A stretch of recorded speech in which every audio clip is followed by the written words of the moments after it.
Hi everyone, it's Steph here if you don't already know, and on this channel I just talk about all things career and all things lifestyle. So in today's video I'm going to be breaking down some of the worst CV mistakes that I have seen.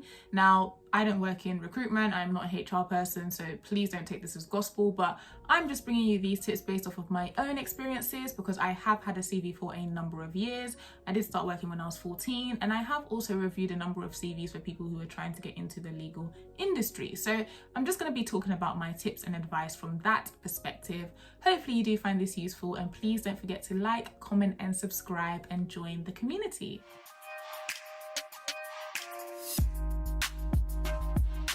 Okay, so the first mistake that I think myself and a lot of other people make as well is writing a CV which is full of buzzwords and absolutely no substance. And what do I mean by that? Well, any kind of recruitment page or anywhere that you go online where you kind of try to find out what exactly it is you should be including in your CV, you will probably have come across this term of buzzwords. And what does it actually mean? It just means including things like saying, you know, you've executed something, or you've organized something, or you've planned something, you oversaw something, all those kind of fancy words which just show that it was you that completed that action. So you are the one that has gained that skill. Now, I personally do agree with that. I think it's very important to include these buzzwords in your CV. I think there's a way to do it though. I don't think your CV should just be littered with the word planned, executed, organized, oversaw, with no substance behind it, especially if when we get to your work experience section, which we're going to have a look at, none of the examples you give show that you've actually been able to execute those buzzwords that you were talking about. It just needs to make sense, it needs to match up. So essentially, don't have buzzwords with no substance. Cool. Fine. So buzzwords was our first thing that I think people just need to make sure that they are including with purpose. And so long as people are including their buzzwords with purpose, the CV will be fine. So what is the second mistake or thing that I think that people can do to improve their CVs? Well, it's to do with structure. And if you know anything about me, you know I'm very, very big about breaking things down so that they make sense to just your general person. Recruitment is generally the same. When they are reading your CV, they are going to be happier with you if the CV makes a lot of sense to them, if it's very easy to read, if it's broken down well. So what does that mean? Well, there are certain sections that you must have in your CV, and there are certain sections that are nice to have, but if it makes your CV go over 2 pages, you're going to need to get rid of those sections. So what are the must-have sections? Well, first of all, you need to definitely have your name and a way to contact you. For me personally, I think your email is fine in terms of a way to contact you, but some people also include their phone number as well, which is perfectly acceptable. It's just up to you as to whether you want to be putting that out on your CV or not. Then I think, and this is a section that a lot of people seem to miss out, I'm not entirely sure why, but I personally think it's very, very important. You need to have a mini personal statement / like a profile. And by that, that just means, you know, 2 to 3 lines where you're just kind of summarizing the type of person that you actually are. So to give you an example, let's say you're applying for a role within a startup. So startups are traditionally a very kind of fast-paced environment. You need to be very innovative because, you know, a lot of things just wouldn't have been done before. So you might be that person who will be starting those things essentially. It's important in your personal statement section or in your profile section to be able to show that you are someone who, you like a challenge, you like a fast-paced environment, you like to pick up new things, you like to push yourself, you like to be creative, because those are all the kind of key qualities that someone who works in a startup would need. So it's very important to have a succinct but applicable personal statement and profile to the job that you're applying for. Then what else do you need to have? Well, you need to have your work experience section. And with this, I'd say depending on what you're applying for, you may actually need to also split out your work experience section. So to again give you an example, whenever I was applying for legal roles, my work experience section would always be split into 2. So it'd be split into my commercial work experience, which just included things like working at Tesco's or working with Amazon, all of my non-legal work experience essentially. And then I would have legal work experience. So that included my vacation schemes, mini pupilages, etc., etc. I just found that when I was applying for legal roles, it was really, really helpful to have that distinction, both for myself, but also for recruiters, because I do know that they look at how much legal work experience you have. So it was just kind of helpful to signpost them to where that experience would be. I do also think that it's important to have an interest and hobby section. Now, this one can sometimes be controversial. There are quite a few people who say that you don't actually need to have this section. But for me personally, I think especially if you are going to work within a team or within a company with other people, you are a human being, you will be working with other human beings. It's nice from the recruiting perspective and for also the people who already kind of work at that company to know who you are like as a human being.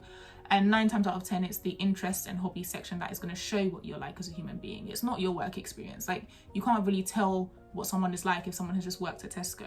That doesn't really tell you much about a person. But you can tell what someone is like if they put down that they like to knit every week or whatever, or they go to dance classes, or they're an avid reader, or etc, etc. It just kind of tells you a little bit more about a person. So I think that is very important to have an interest in a hobby section, but that's just me personally. Then of course your education section. Now with your education section, I think depending on the level that you're at, that should determine how much information you need to put in your education section. So what do I mean? Well, let's say you're in sixth form and you're applying for a job, a part-time job in Sainsbury's, for example. When you are putting down your education section, you will have whatever your highest level of education is. So at that stage, it will probably be GCSEs or whatever the equivalent is, depending on where you are. So you may want to put something like, you know, I've got 11 GCSEs at 9 to 6, you know, I'm just going to use the old system because I didn't use the new system. So I've got 11 GCSEs at A star to A, with, and then you break down all of your subjects. So, you know, I've got English at A, maths at A, science at A, history at A, etc, etc, etc. When you get to a higher level of education, so let's say you're now a master's student and you're applying for a job, you're going to have a lot of different educational institutions on your CV. So you would have had whatever your undergrad is, you would have had whatever you did at sixth form, you would have had your GCSEs. There is no need for you to list out 11 GCSE subjects, in my case 6 IB subjects, however many modules I did in my LLB undergrad, as well as master's modules as well. It's just too much space on your CV page. So when you get to that stage, you then might find it kind of useful to shorten certain sections. So I, for example, on my GCSE section, just have 11 GCSEs A star to A with an A star in English and maths. I don't include all of the other subjects because they're not relevant to any of the jobs that I apply for, but I would just caveat that and say that if you're applying for a particular role where one of your other GCSE subjects are important, then obviously highlight that subject. For IB, I just put however many points I have, and then my higher subjects. I don't include my standard subjects because, again, they're not relevant to the roles that I'm applying for. For my undergrad degree, again, I just put my overall grade, and then I highlight the key subjects which are important for, in my case, commercial law, so contract law and tort law, and the other kind of essential qualifying law degree modules. I don't include all of my other optional modules because it just takes up too much space. So the higher up you go in terms of education, the more you're going to be cutting out things.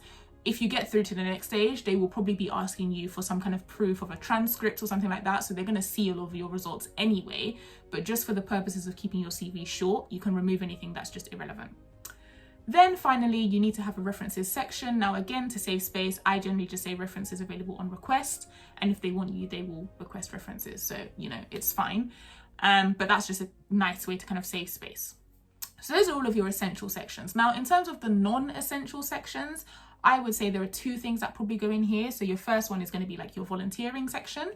And I would again caveat this and just say that the CV that I'm talking about right now is based off of you kind of applying for a professional role or a role, you know, within a company or something like that. Now, if you're applying for the third sector, if you're applying to work in a charity, naturally your volunteering section is going to be very important. So again, don't take what I say as gospel, just obviously tailor this to suit your particular needs. But for the roles I was talking about before, it's not necessarily necessary to have a volunteering section. It's nice to have it. I don't think it's a problem, but if you find yourself going over 2 pages, then that's a section that can go. The other section that I think can go is a skills section. Now, I don't actually have a skills section in my CV. I've never had one, but I know that online a lot of people do advise that you should have one.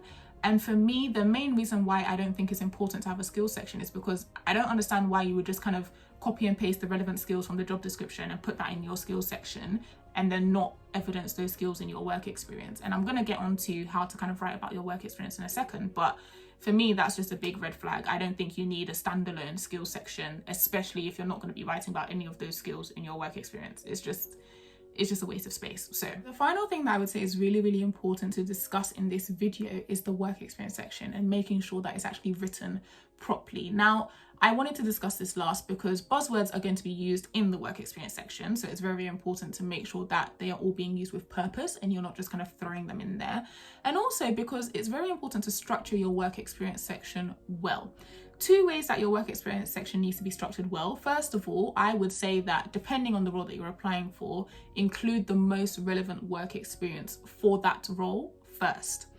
So what does that mean? If I'm using my example of applying to legal work experience or to a legal role, I would make sure that all of my VAC schemes, all of my mini pupilages, etc., that all comes first, and then any other work experience I have will come last. It doesn't mean I'm not going to include that work experience, it just means I want to draw the attention to whatever I think is most important. So depending on what you're applying for, make sure that your most relevant work experience, will come first. Now, the second thing with structure is what you actually write underneath each piece of work experience.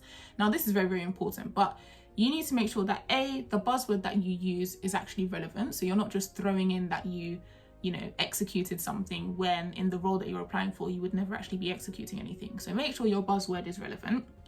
Then secondly, make sure you have very clearly outlined what your action was. Even if you're working in a team, that's fine.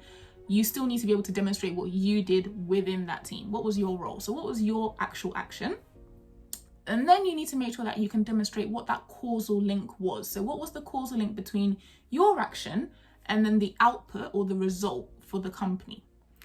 Generally, that output should be quantifiable. So you should be able to say that, as a result of you organizing X or executing X or planning X, you were able to output Y for the business. It just needs to be very, very obvious and clear like that. And you should set up all of your work experience like that so that it's easy to read, easy to follow, and it's also easy to draw out what the transferable skill is from that particular work experience that you've had to the current role that you are applying for. Okay, so that is just a whistle-stop tour of the main CV tips that I can give to you based off of my experience and off of the CVs that I have reviewed for people. If you have any specific questions around CVs or just around other application questions for commercial law in particular, please do comment them down below. I would love to help if I can. Please do also remember to like, comment and subscribe generally, and follow me on Instagram if you don't already. And I'll be back next week with another video. Bye!